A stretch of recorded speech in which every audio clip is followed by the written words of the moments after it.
Сәлем достар, каналға қош келдіңіздер. Бүгін біз қартаюға қарсы ит ошаған шөбі қосылған көкшай маскасын жасаймыз. Ыдысқа бір ас қасық жасыл шай, бір ас қасық ит ошаған шөбін салып, 200 мг су құйып, баяу отта 5-7 минут қайнатасыз. Жасыл шайдың құрамындағы антиоксиданттар теріні бос радикалдардан қорғайды. Ит ошаған шөбі терінің жазылу және жаңару процестерін жылдамдатады. Достар, менің каналыма жазылыңыз, лайк басыңыз, видеоны достарыңызбен бөлісіңіз.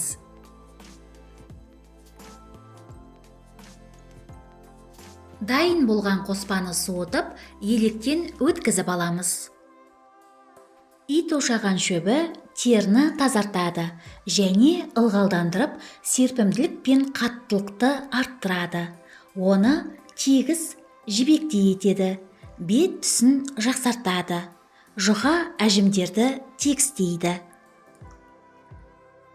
Бізге жүгері крахмалы керек. Жүгері крахмалы терідегі артық майларды кетіруге көмектеседі. Ыдысқа бір ас қасық жүгері крахмалын саламыз. Үстіне 200 мг ит ошаған шөбі қосылған көкшай тұнбасын құямыз. Қоспаны бір тегіс болғанша жақсылап араластырасыз. Қоспаны баяу отқа қоямыз. Түбі жабысып қалмауы үшін үздіксіз араластырамыз. 4-5 минут қоюланғанша пісіреміз.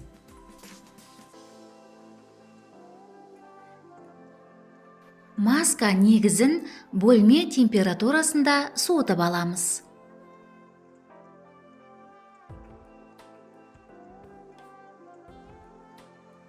Дайын болған маска негізін ыдысқа құямыз.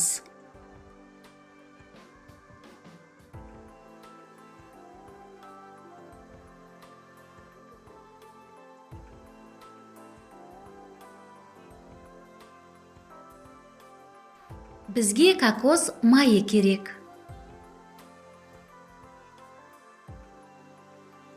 Бір шай қасық кокос майын қосамыз. Кокос майы теріні ылғалдандырады және нәрлендіреді, оны қатайтады және жұмсартады.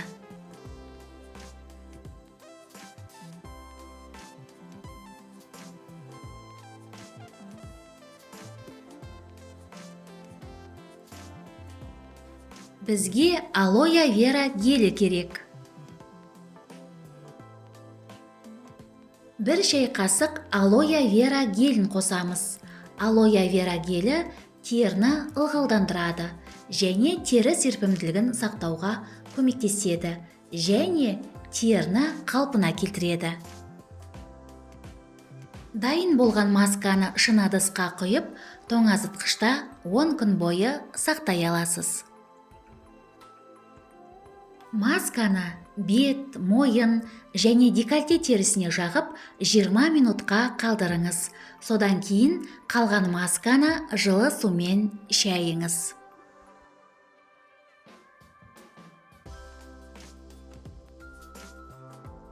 Бұл маска теріні ылғалдандырады, сергітеді және жасартады. Сізге денсаулық, жастық, сұлулық тілеймін. Келесі кездескенше.